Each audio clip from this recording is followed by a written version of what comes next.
Welcome, everybody, to the Party of Two podcast. I am one of your hosts, the Internet's Andrea Donica. And I'm one of your other hosts, the Internet's Mark B. Donica.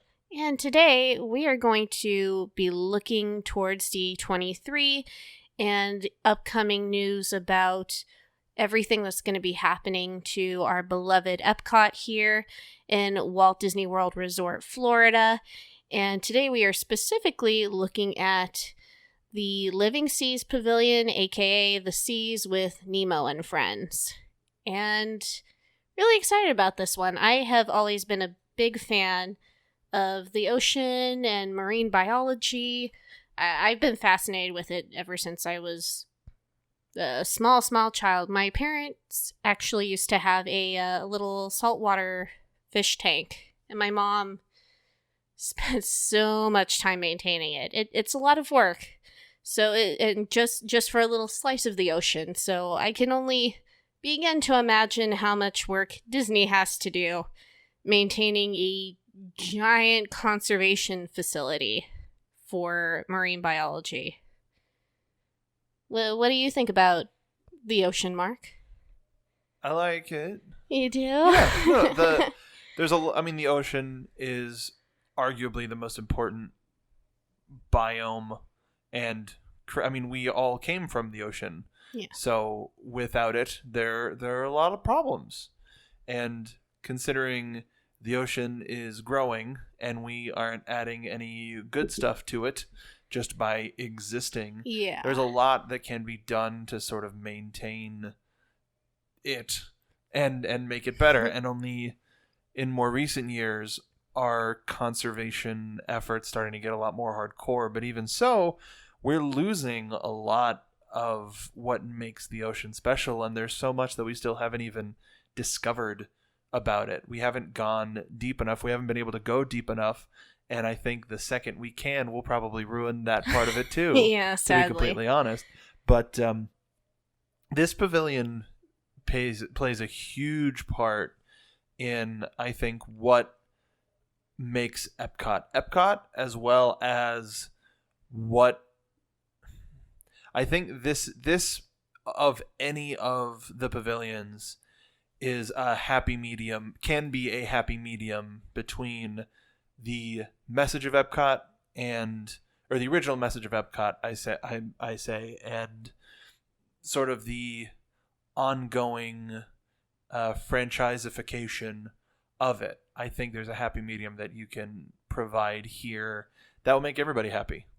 The interesting thing, too, is this pavilion didn't open when Epcot first opened. They still needed a couple of years to get the funding together, get everything built and figured out. And the Imagineers originally wanted to go a little more of a fantastical route. They wanted to have a dark ride with Poseidon kind of guiding you through mankind's relationship with the seas and what was below and above the surface of the ocean, and how humanity interacts back in the day, towards the future, and everything in between. And then when the sponsors came in, United Technologies, I believe, was the original sponsor for the pavilion.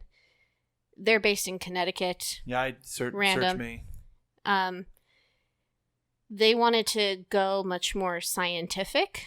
So Imagineering, as with many of these Epcot and sponsorship stories, went back to the drawing board and did something much more scientific, conservation, and futuristic based. And you get Sea Base Alpha, you get your hydrolators, and some really quirky things that ended up getting outdated pretty fast. And now we end up with Nemo, who was really the first... That was the first franchise that really made its way into Epcot. Yeah, when we were talking a couple episodes ago, we had mentioned... I wasn't sure whether the Three Caballeros or Nemo was the first one, or if the Finding Nemo musical opened first.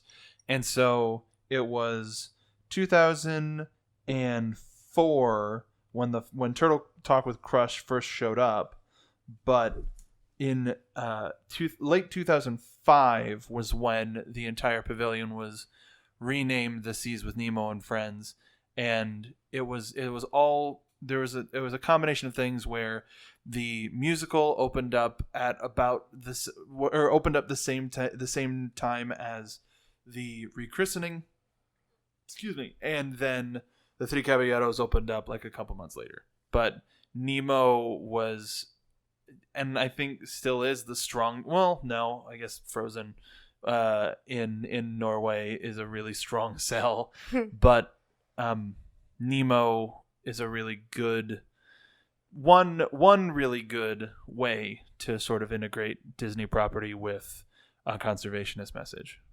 Absolutely. And the key to all of these things, and I know that a lot of people don't like seeing franchises implemented at all in Epcot, especially because the original intention was for there to be no characters that were a part of Disney within Epcot. You know, it was fine to have Figment and Dreamfinder created for the park, but not anything that was already established from something else. But I think that if you don't create those characters for these different areas, if you don't create memorable characters within a memorable story, you don't connect as well with kids, and you might not leave as lasting of an impression. And I think that it's really important to establish that stuff early. That's why people are still so obsessed about the Imagination Pavilion today, and they might be obsessed over maybe the robot butler from Horizons, for example. Or the robot chef from Horizons. You know, those are like memorable moments, but if you're talking about things that you can't personalize or attribute to yourself, especially with kids, you're not necessarily going to hold their attention as long. Yeah, and even like part of the world that we live in now is straight up advertising. Everything is advertising for something else, and branding for kids. It's always been I mean, for I think our generation as kids was the one that really started with branding. Yeah. Well, I mean, I say that, but I would say at least I've noticed that our generation, and maybe a little before, it's always been calling for a brand, whether it's a cartoon or a movie or this or that. Yeah, and it works. I mean, especially now, nostalgia with the culture of nostalgia for our generation. That's why remakes, redos, whatever, is because those brands hit home for us so hard back in the day. Well, quote unquote, all of the money can be made off of that original product. How do we make more? Oh, well, let's just put the movie out again. Let's just do the show again. Let's just do this again. And while there are inherent problems with that, there are ways that you can utilize that for a positive outcome. And Disney does that with conservationism all the time. You know, they do it with learning, with they used Meet the Robinsons for learning and family and like pro-family messaging. Little Mermaid is used for ocean conservation. I see those all the time. I see those posters everywhere. Or everywhere I'm driving. We did in California. LA. Yeah. But kind of miss those. But if you don't mind starting to go into what we think. Oh, sure. But one really quick thing. I'm not saying that all of these pavilions should just be strictly aimed to entertain small children. That's not what I'm saying. But Future World, the name is future in the title, right? And what's our future? Children are our future. And we have to, everything about conservation, that's for our future. That's for their future. These are things that we need to connect with children from the get-go. And it's also why kids are so sensitive to this stuff, especially now. They are very tuned in. And some people might not think so, but kids will cry at the idea of, oh, I'm eating this animal. Well, why am I eating something that was alive? I've seen videos of small children on YouTube just having a morality crisis over it, you know? So these things do resonate with them. Well, and also you say that children are our future. You know, we're at a point right now where we need a lot of ecological change, and because of our effect on the world. And if you put this message with kids earlier, then these could be the future of the scientists that help change what normal is. And we, I mean, personally, I want them to have a world to grow up too. Yeah, absolutely. It's devastating sometimes reading things in the news and thinking, well, do we want to bring kids into what are we leaving them right now? Mm-hmm.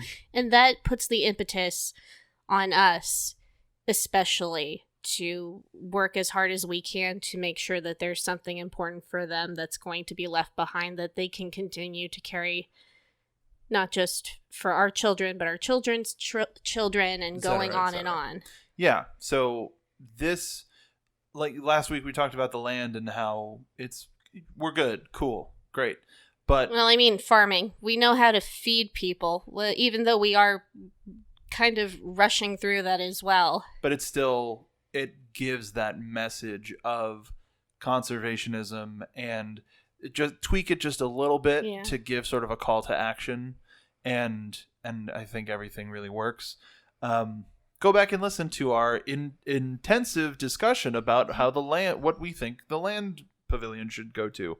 But when it comes to the seas, similar, I think the Seas Pavilion, as with a lot of Future World, has the Tomorrowland problem, where even in its previous state, its original state, there was a small timestamp on it, and in its state now, there's a timestamp on it, and even housing technology for sea life has changed, and infrastructure for this sort of stuff has changed, and I think they're going in the right direction, but there's plenty of ways that they can expand and add even more attention to that pavilion.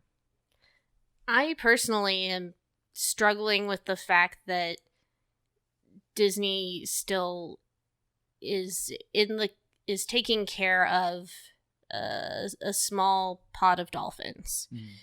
You know, I don't necessarily know where each and every one came from, and typically when sea mammals are brought into a theme park setting, they've usually been passed around between a lot of different facilities, and there are many reasons why they can be there. And additionally too, if there are sea mammals that are born in captivity, that's what they know, and that's kind of where they need to stay. You can't necessarily just release them and they'll be all right. Like if they have grown up their entire lives having someone taking care of them, you can't expect them to go out into the wild and figure it out. It's just not the way that life works. Mm-hmm. But with what's happened with SeaWorld and all of these different things, if you watch Blackfish, that's a very enlightening documentary. I highly recommend if you haven't seen it. You know, it's upsetting, but it's important to know how all of this stuff originated. It's important for you to know and understand how this commercialism developed. But here we are now, and we do have all of these majestic creatures that we have taken into captivity, and we are responsible for them, and we have to make sure that we are providing them the very best life that we can. And considering that Disney has 3 different behind-the-scenes Living Seas tours, including a dolphin encounter type thing, I have to hope and believe that they are taking very good care of them. Yeah, agreed. But there's still more that they could be doing. Now, it's great that Disney has their own Nature Conservancy Fund, Yeah. which I think is wonderful. Anytime that I actually see, if we're at Animal Kingdom, for example, you can make a very easy donation to the fund. Yeah. And one of the things that I like about just that in general is it shows that they're dedicated to the conservation. I know that's kind of talking in circles, but that's to say, I think there's a little bit more that they could be doing for the Seas Pavilion, because there's a lot of dead space there. There, even with and I'm sorry to use that kind of language, but there's a lot more room that they could be utilizing, because it seems like almost every other corner of that pavilion is like a dark corner, and just like, oh, why would I want to go over there? Sort of a thing. There is a lot of mood lighting, and you talking about dead areas reminds me of Dead Sea Zones.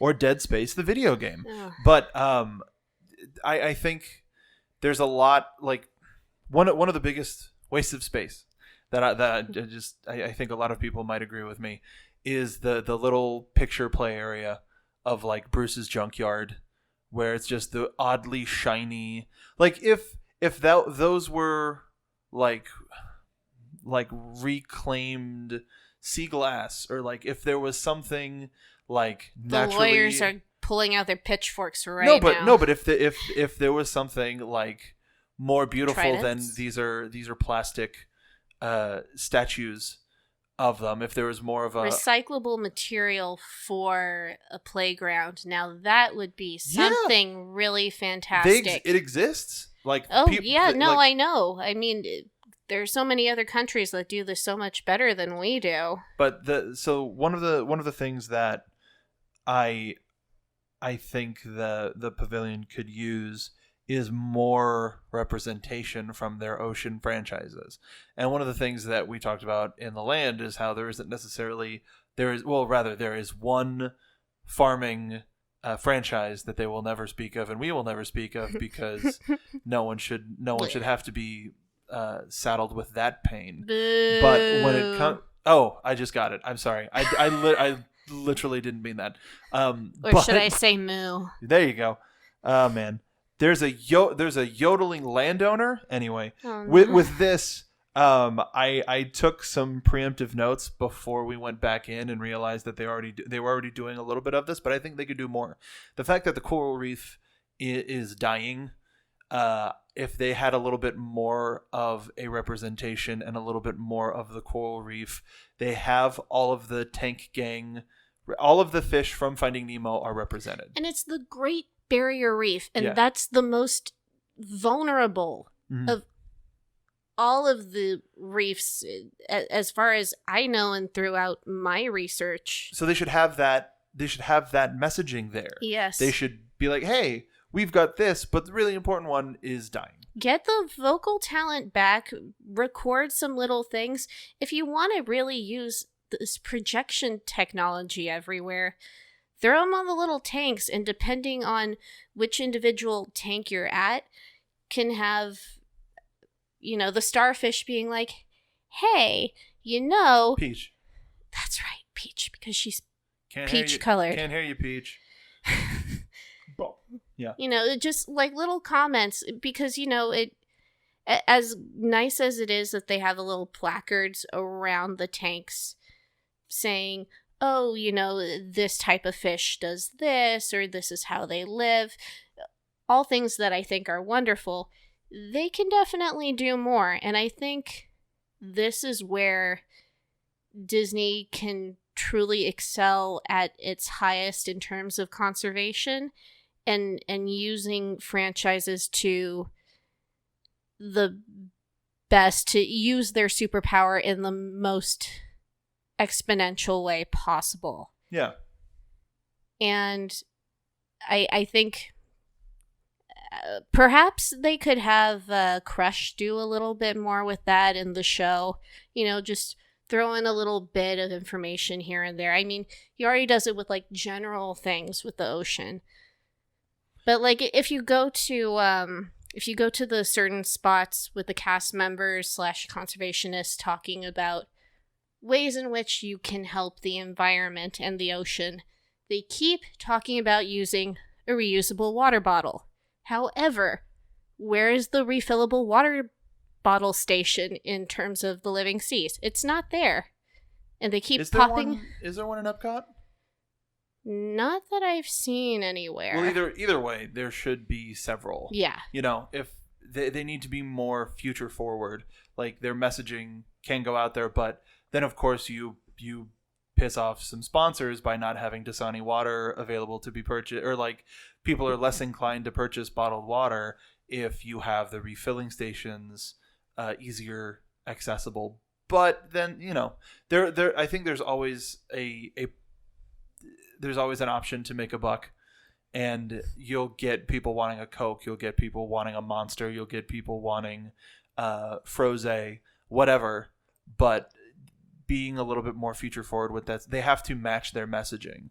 And I don't know how possible this is, the other thing that I had suggested. So you take the Nemo section, and because the one at the end of the ride, the Finding Nemo ride, is kind of sparsely populated. Yeah. So I don't know why they don't have this is saying if the Seas Pavilion went down for a major refurb, this stuff would be a little bit more possible. But you take the main Nemo tank and make it the end of the ride and the main viewing area when you get off. So then that frees up the space at the end of the hallway for something else. But something that I think kids would be a little bit more inclined to do if they had and this is a big if they had Minecraft stations, because one of the biggest things in the most recent update is they updated the ocean. There's a lot more stuff that you can do in the water, and they've created coral reef sections. So if and I think because you could sell Minecraft, as if kids don't have Minecraft already, but if there's a custom, easy enough, a custom Disney coral reef world that is made for the Seas Pavilion, then that instructs kids on the coral reefs. They get to play and actually experience it. Then they get to see it in front of their eyes, and then there's more of a connection there. And then they want to find out more about it. They find out the Great Barrier Reef is dying, et cetera, et cetera, et cetera, blah, blah, blah, blah, blah. Something that I've noticed about the pavilion in general is you don't really see a whole lot of coral itself.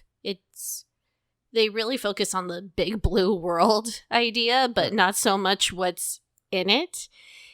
And personally, what I've found to always be so beautiful about the ocean is the contrast of all of the beautiful colors, the coral and all the plant life that grows, along with the colorful fish. All of that juxtaposing together is a very, very stunning palette of colors. Yeah. And right now it's all blue.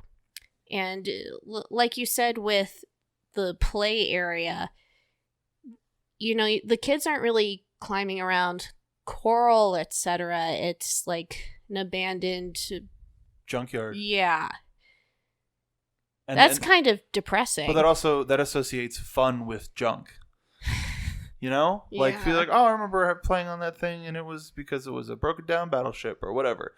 And it's not as proactive, And I honestly torch the whole area. I don't want it there. And like Turtle Talk with Crush, there was that big video wall that is reminiscent of the Crush video wall. Yeah, that was weird. You have Crush come up there and just do a couple of lines, pre-taped, whatever. Like, I think the time of Turtle Talk with Crush is over, to be honest.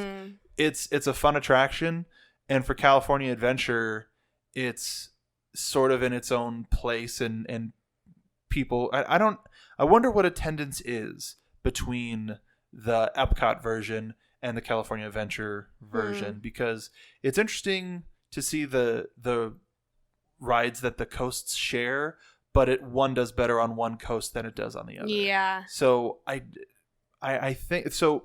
Here's my main crux, my main idea of what the Seas Pavilion should be. It shouldn't just be Nemo and friends.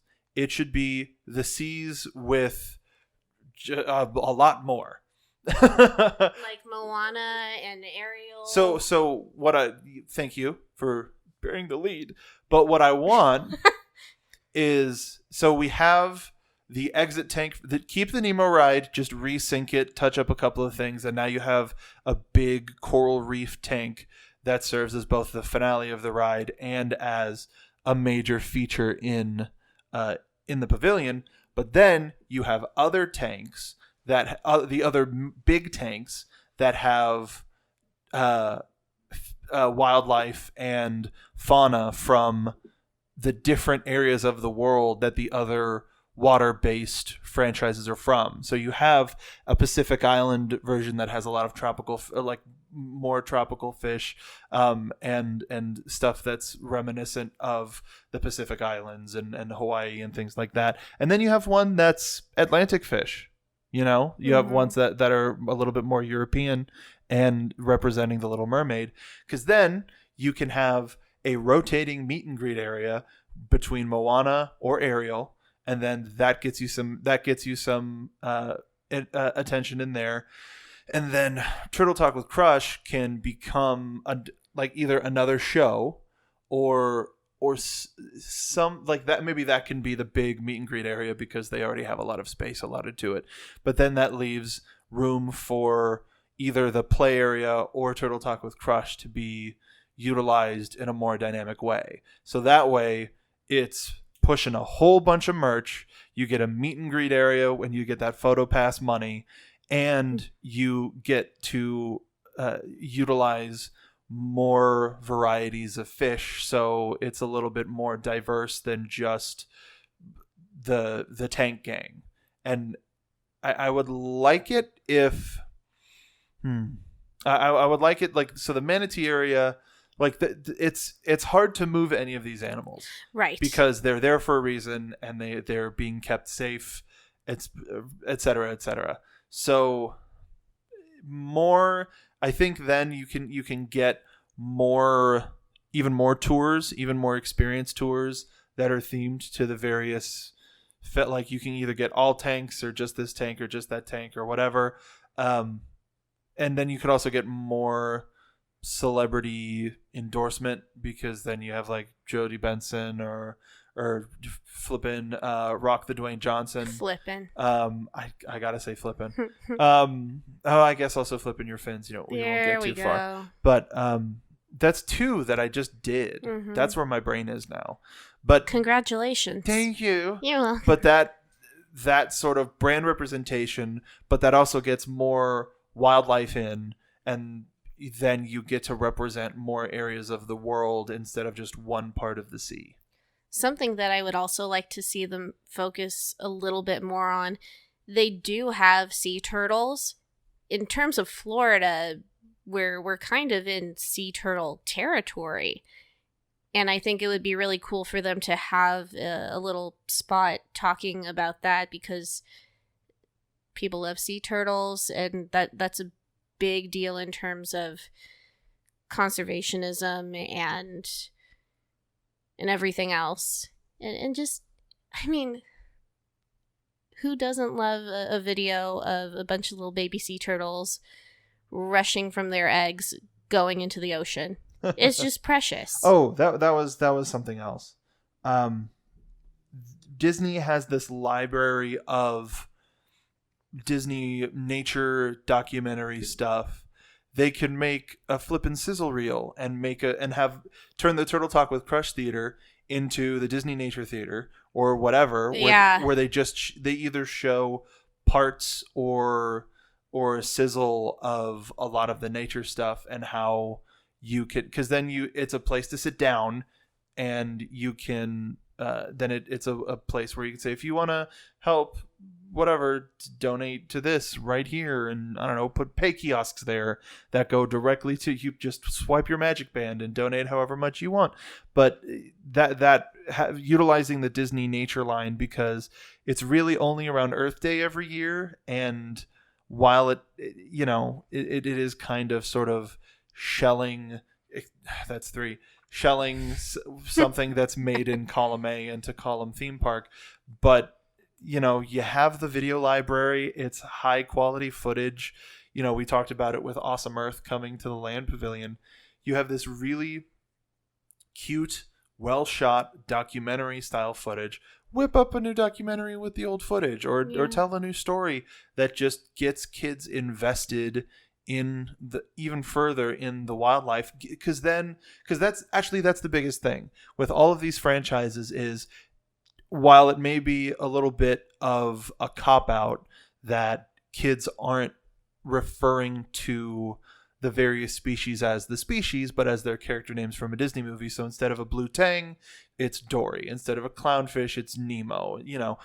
But at the same time, putting a name to it adds a little bit more of a familiarity and a friendliness to it. So the stakes are higher for them. Yeah. And so that's why in any of these documentaries, they usually give a name to the families or to the animals or whatever, so that you can generate some sort of a relationship with them.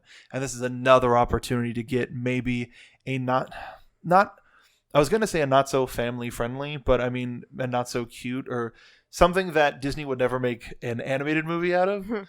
And just add a different species, so that you have it's just a different story, but you get a cute baby animal with a cute, memorable name. Shoot, they could sell so much more merchandise. I am actually really surprised that in the shop lobby area, it's just kind of a small section of only Nemo stuff. And because then you expand the line. You get Moana, you get Little Mermaid, you get Nemo and Dory, and then you get Disney Nature, and then you can put the stuff in there where who does it? Your mom once brought us back WWF. World Wildlife Fund or Foundation. So then you have Disney Nature dolls or stuffed animals where a portion of the proceeds or all of the proceeds go towards some sort of a conservationist. That would be wonderful. And then you could adopt a sea turtle. That's what I was going to say. You put money to adopt, like maybe there's a pod or whatever, or hey, that family of sea turtles that you just saw in that nature film? Well, they need your help, and their family needs your help. And here, buy this stuffed sea turtle, and you're donating X amount of money to help them survive. And then here is a link to our website that gives you updates on what's going on with live video feed. Yeah, like it's easy. I mean, it's the ocean, but still, they tag them. But if there's a way, so there's some sort of imaging. So let's say they're tagged, they have some sort of an RFID or some sort of a signal. It'll be connected to your Magic Band. No, but some sort of signal that can then get picked up, and you create sort of an animated overlay. So sort of like the Santa tracker, you see where they are. And so it's not necessarily a live video feed, but you can see, they're swimming around on the Australian coast or whatever, or wherever they are. So there you get your franchising, you get your conservationalism, and you get a cool place to sit. You get a place to meet your favorite Disney characters, and you get an expanded underwater aquarium area. I love it. It's the exact opposite of what we think for the land. Like, the land doesn't need franchises, but here, for this, the more franchising you can get, the ocean is such an important commodity. And people love stories with the ocean. So this is kind of silly, but can you imagine what sort of, like, the future of animatronic tech to where, as a part of the Moana meeting, so maybe it's a big video wall where you see you can then, if it's an aerial backdrop, you see Atlantica and all the different fish, and maybe flounder floats by. But then for Moana, it's completely different. You see essentially what baby Moana sees when the ocean brings her out. But so then cute. Popping over the top, maybe you get a little audio animatronic-ness of the ocean. Just a little thing of the water coming up and just seeing a thing, like sort of looking out and giving like a quick wave to the people and then coming back down. Just like there's a lot of possibility. Yeah. There's a lot of stuff that you can do that's really cool. And then like Moana can look up and then whatever. Or maybe you like the video wall shows Te in the background. And it's just this beautiful oceanscape, and like there's a lot of great possibilities, and that's just for a character meet and greet. And even though it's a video wall, it still shows the beauty of the ocean. Yeah. It seems so easy, and this could also get the brand integration that the suits want, and really maximize an area of the park. I absolutely agree, and also, by including Moana, for example, then you also get the connection of more of humanity's interaction with the ocean instead of just what's already below it, and opening that conversation as well, which is kind of missing a little bit right now. I mean, yes, you see the deep sea divers going through the tanks, which is awesome, by the way, and I also love seeing Mickey swimming around with the fish. Probably one of the coolest photo ops that Epcot has, and I hope that never goes away because I think it's just really cool. But I feel like this pavilion is so ripe and the best outlet for franchise integration. And it's cool that they've started with Nemo, and yeah, I think right now it's time for them to expand on that, and I think that they really can't go wrong with it as long as they're careful with the sea life that's already there and they're respectful to it, and that they focus on the conservation and expand on that. Then I'm gonna have something freaking amazing, and I really, really hope that is the direction in which they go. Yeah, because like right now they have a lot of infrastructure, and they can utilize what they have already and just move it around so that you don't necessarily lose any of the care that they're already providing for some of the animals. It would, to be fair, I don't know exactly what would go into moving the animals from tank to tank, but I'm sure that they have that type of plan in place. They already have that figured out. So it would be seemingly they have a plan already. How easy it is to enact. How easy it is to enact is beyond me, but beyond the sea. But it's there. It's there, and I think it doesn't have to be much. It's just a little bit of moving stuff around. I think that they might do at least some of this. I'm crossing my fingers with a blog post from Disney Parks blog that came up not too long ago when they started, kind of on the outset, kind of calling onto those rumors that were rumored by that one website, being like, oh yeah, we're actually going to be refreshing some of these pavilions symbols, and the seas was one of them. I'm wondering if they're going to add like a little silhouette of Nemo or maybe a couple of different sea characters that Disney has in their inventory swimming around together. Yeah. Maybe.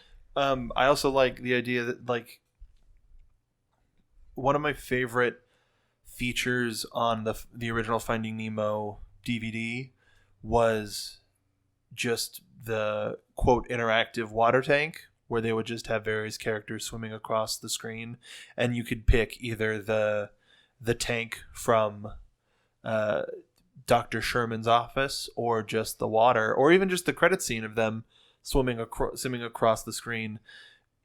If you just have those projections going across every now and again of the characters swimming through, I think that's just a nice little touch. I hope to, and this was something that we haven't even touched on, but they need to give the main attraction itself some TLC. Those video screens are not synced up with the dialogue. No, it's bad. And the anglerfish is not going, and that is the showpiece. Honestly, I would really like it if they went a little more, put a little more money back into it. You know what I mean? Just made it a little less cheap looking. That's all I'm asking for. Because I do think that Finding Nemo as a franchise is going to be something that is remembered, 20, 40, 50 years from now. In terms of animation itself, it was revolutionary. And the story is very... It connects to a lot of people and to a lot of families. So I think that it's something that they can invest in and that they should invest in. And Finding Nemo already was so naturally conservationist. And Finding Dory didn't necessarily beat you over the head with it because it was written into the story that that's where Dory came from. So now adding different elements of Finding Dory into it, that also leads to the possibility of new animals appearing in the tanks. But a lot of those animals are very big animals in particular. Yeah. So I think you stick with the Tank Gang and with what they have and add on from other franchises, and that's the money part. Is there anything that we're missing? The restaurant? Yeah. I wish that they would... I know that it's a seafood restaurant, but if they could offer more than just seafood so that I can bring my husband to it, so that I can go eat there. I mean, you can eat there. By myself? Yeah, have fun. I mean, I'll sit there just with my hands together, just be like, thank you. No, thank you. Not for me. Do you have any bread? Oh, boy. There's probably something. Oh, Hello, yeah. can I have the tuna salad without the tuna, please? Thank you. Figure it out. Then it's just a salad. Okay. Give me the salad. You would never just I order want a the salad. though. If there's nothing else to eat, of course I would. And I eat salads. Maybe at Soup Plantation. No, not soup. One of my favorite things to get at Yard House is a salad. And it's a Mondo salad. Yeah. And it's great. Yeah, that's true. Yeah. Yeah. But there's special meat on it, though. Chicken. Yeah. I will now exclusively refer to chicken as special meat. Hi, yeah. Could I get the crispy special meat sandwich, please? What's that? The crispy special meat sandwich. Help. With extra pickles. Help. Hey, you literally just said that. No. You've inspired me. You're the inspiration. This is the type of candor you want from a podcast. Is it? Yes. Okay. But I think that just about covers it for the C's. I think so. Yeah. I'm trying to think of a C pun and I can't do it on the fly like this. Well, there's a good one. There's a good one to end with. Well, then maybe you should take it. Well, we're not done yet. We're not? No, because we have to do our outro. Well, I know that. Oh, you're waiting for the very last line. Yes. I get it now. Okay. Well, I think that's all we got for the C's today. Such a natural transition.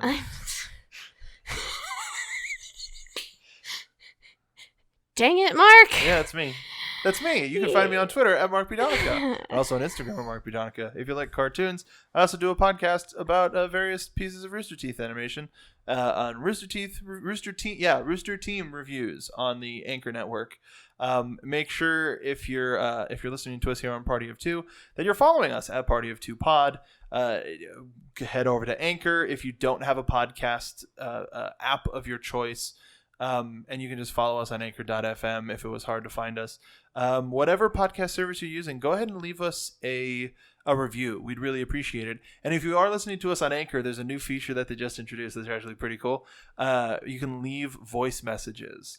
Ooh. So if you go to anchor.fm, if you're looking at this through the Anchor link, at the very bottom of the description, it should give you an option to leave a voicemail. And if you're listening to us on mobile, it'll bring up a page. Or if you're listening to us on browser on your computer, you can leave us a message either way. Please leave us all of your bad puns. Yeah, please leave us a message, and we'll make it a part of the show.